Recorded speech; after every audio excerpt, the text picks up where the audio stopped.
এই ধরনের দোকানপাট পুনরায় বসতে না পারে তার জন্য আমরা একটা নীতিগত সিদ্ধান্ত ইতিমধ্যে আলোচনা সাপেক্ষে নিয়েছি।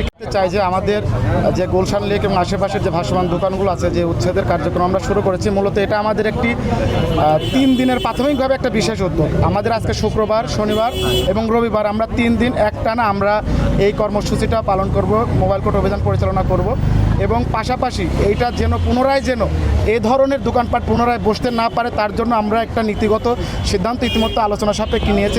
এক্ষেত্রে আমাদের গুলশান সোসাইটি, আমাদের পুলিশের ঊর্ধ্বতন কর্তৃপক্ষ এবং একই সাথে আমাদের যে সিটি কর্পোরেশন, আমরা সমন্বিতভাবে একটা উদ্যোগ গ্রহণ করেছি যে আমরা এই গুলশান লেক এবং আশেপাশের এলাকাগুলো আমরা একটা টেকসইভাবে এই এলাকাটা আমরা সুন্দর রাখবো।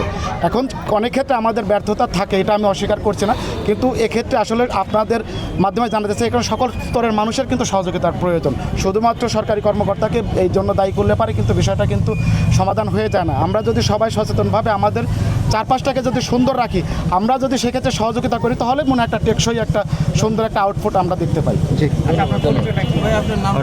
আমি মোহাম্মদ সবুজ হাসান, আমি এক্সিকিউটিভ ম্যাজিস্ট্রেট হিসেবে রাজধানী উন্নয়ন কর্তৃপক্ষ রাজুকের কর্মকর্তা আছি এবং আপনাদেরকে জানাতে চাই যে আমাদের আজকের এই অভিযানে আমাদের সাথে রাজুকের ডেভেলপমেন্ট কন্ট্রোল স্যার এবং আমাদের অথরাইজড অফিসার এবং